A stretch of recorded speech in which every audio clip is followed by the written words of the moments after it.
আসসালামু আলাইকুম ওয়া রাহমাতুল্লাহি ওয়া বারাকাতুহু। সুপ্রিয় মুসলমান দিনী ভাই বোনেরা, আশা করি আল্লাহর রহমতে আপনারা সকলে অনেক ভালো আছেন। বরাবরের মতো আবারও হাদিস বুখারী শরীফ থেকে আশা করি আজকের হাদিসটি না অসাধারণ হতে চলেছে, যে অসাধারণ একটি ইনফরমেশন পেতে যাচ্ছে।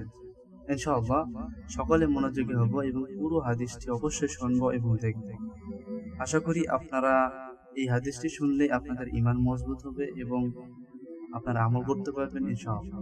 অনেক কিছু শেখার আছে, আপনারা সকলে সাপোর্ট করুন, সকলেই মিলে সাপোর্ট করুন এবং শেখার আগ্রহ বাড়িয়ে সকলে আমাকে উৎসাহ করুন। তাহলে পরবর্তীতে অবশ্যই আপনাদের এভাবে আমি হাদিস দিতেই থাকবো ইনশাআল্লাহ। সকলকেই অনেক অনুরোধ করবো যে অবশ্যই সাপোর্ট করবেন ইনশাআল্লাহ। সকলের প্রতি দোয়া রেখে আজকে শুরু করছি হাদিস সহিহ বুখারী শরীফ থেকে। আশা করি সকলেই শুনবেন মনোযোগ সহকারে।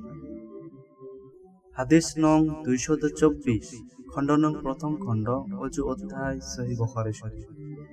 হযরত হুযায়ফা রাদিয়াল্লাহু আনহু থেকে বর্ণিত, তিনি বলেন, নবী করিম সাল্লাল্লাহু আলাইহি ওয়াসাল্লাম একতা গোত্রের ময়লা আবর্জনা ফেলার স্থানে আসলেন।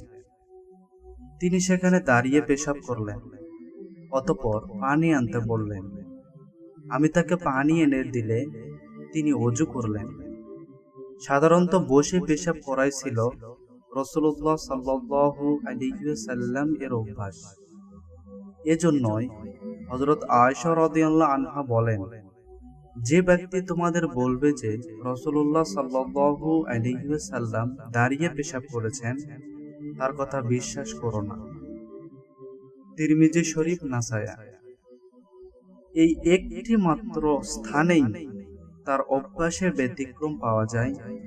এর কারণ সম্পর্কে হযরত আবু হুরায়রা রাদিয়াল্লাহু আনহুকে বলেন, রাসূলুল্লাহ সাল্লাল্লাহু আলাইহি ওয়াসাল্লাম কোমর ব্যথার কারণে দাঁড়িয়ে পেশাব করেছেন। বাইহাকি, হাকিম। আলহামদুলিল্লাহ, সুবহানাল্লাহি ওয়া বিহামদিহি।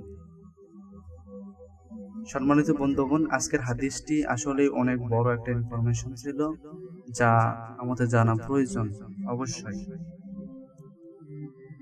এই হাদিসটি আমার পড়তে পড়তে চলে আসছে। এভাবেই পড়তে পড়তে অনেক কিছু জানার এবং শেখার আছে। আমি পুরো বইটা পড়তে পারি নাই, তো আমি এক থেকে শুরু করি। এখন আপনাদের আমি শুনিয়েছি 224 নম্বর। তো ইনশাআল্লাহ পরবর্তীতে একটার পর একটা হাদিস আসবে, অনেক কিছু শেখা হবে একসাথে মিলে ইনশাআল্লাহ। সকলে সাপোর্ট করবেন, সকলে দোয়া করবেন, সকলে ভালো থাকবেন। আসসালামু আলাইকুম ওয়া রাহমাতুল্লাহি ওয়া বারাকাতুহু।